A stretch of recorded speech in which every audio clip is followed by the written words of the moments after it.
आप देख रहे हैं एचएचएन 24 न्यूज। सैयद हुसैन के साथ हम इस वक्त मौजूद है महाराष्ट्र के अमरावती में। डॉक्टर श्याम गावंडे सर इस वक्त मौजूद है। जो योजनाएं आती है किस तरीके से आती है और किन लोगों को इसका लाभ मिलता है, तो उसी के बारे में हम जानने की कोशिश करेंगे। सर, पहले तो एचएचएन 24 में आपका बहुत बहुत स्वागत। थँक्यू। योजनांमध्ये सांगायचं झालं तर आपण मुख्यमंत्री सहायता निधी यांच्या अंतर्गत आपण रुग्णांना लाभ देतो आहे या कक्षामार्फत। आणि हा कक्ष जो आहे माननीय मुख्यमंत्री देवेंद्रजी फडणवीस यांच्या संकल्पनेने आणि माननीय श्री रामेश्वरजी नाईक कक्ष प्रमुख मुंबई यांच्या प्रत्यक्ष मार्गदर्शनाने कार्य करत आहे।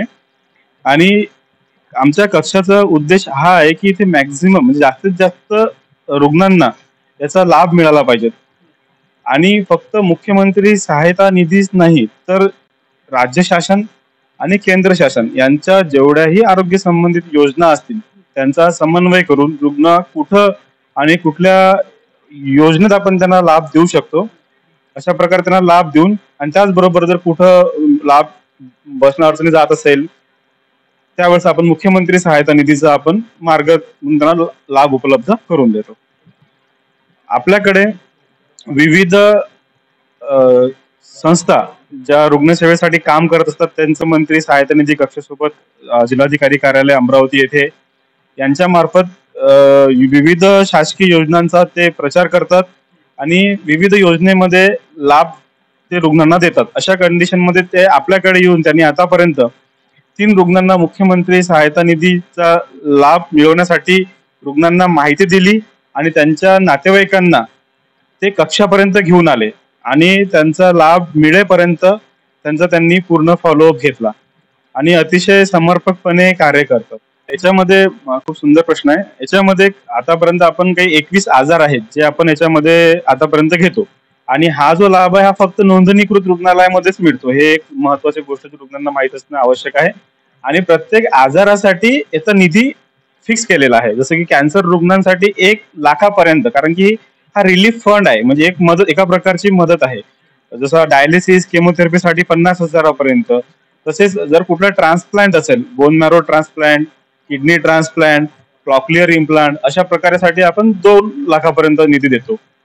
अशा प्रकारे आपल्यामध्ये हृदयरोग, यकृत प्रत्यारोपण, मूत्रपिंड प्रत्यारोपण, नंतर फुफ्फुसे प्रत्यारोपण, नंतर हिप रिप्लेसमेंट, नी रिप्लेसमेंट, कर्करोगाच्या शस्त्रक्रिया प्लस मेडिकल मॅनेजमेंट आणि नवजात शिशूंचे आजार, नवजात शिशूंच्या शस्त्रक्रिया सुद्धा आपण याच्यामध्ये घेतो।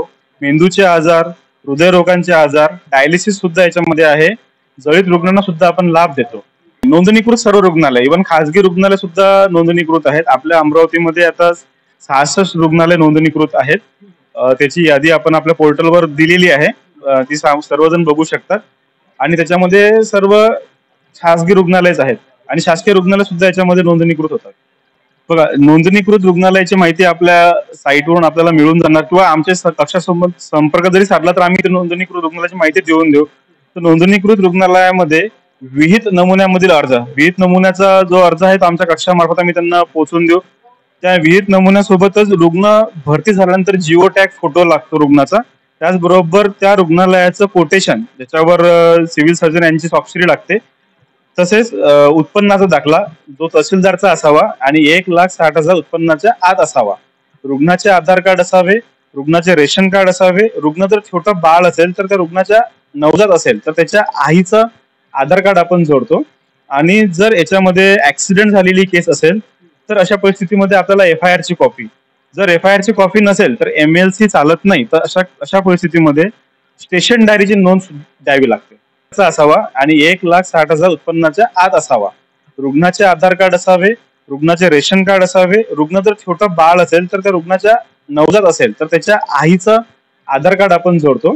आणि जर याच्यामध्ये ऍक्सिडेंट झालेली केस असेल तर अशा परिस्थितीमध्ये आपल्याला FIR ची कॉपी, जर FIR ची कॉपी नसेल तर MLC चालत नाही, तर अशा परिस्थितीमध्ये स्टेशन डायरीची नोंद द्यावी लागते। हा मेसेज आहे त्यांना की ते खूप चांगलं सामाजिक कार्य करत आहेत।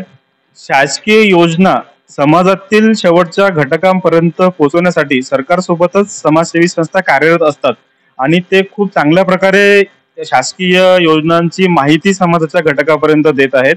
आपल्या महाराष्ट्र राज्याचे मुख्यमंत्री माननीय देवेंद्र फडणवीस जी त्यांनी जी योजना सामान्यांसाठी आणलेली आहे ते योजना जनसामान्यांपर्यंत पोहोचवण्याचा, त्याचा लाभ मिळवण्याचा आणि लाभ मिळवून देण्याचा पूर्ण ते माहिती समाजाला देतात. हे खूप चांगलं सामाजिक कार्य आहे.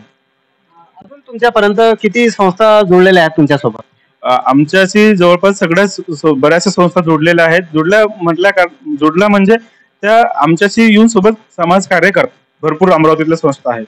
आणि एक सांगायचं झाल्यास म्हणजे महत्वाचं म्हणजे जे मला हजरत बाबा ताजुद्दीन रुग्णसेवा संस्था यांच्याबद्दल सांगायचं झाल्यास यांनी एक खूप छान कन्सेप्ट सुरू केलेला आहे.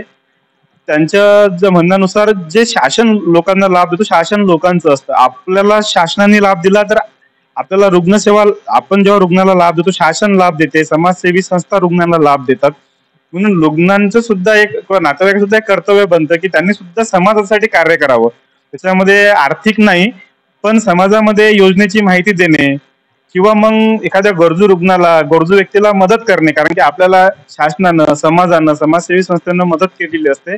म्हणून आपण समाजाला काहीतरी देणं लागतं, म्हणून समाजाने सुद्धा यानं त्या प्रकारे छोटीशी मदत करणं हा कन्सेप्ट त्यांनी सुरू केलेला आहे. त्याबद्दल मी त्यांचा खूप आभारी आहे आणि अशाच प्रकारे त्यांनी समाजसेवेमध्ये काम करावं.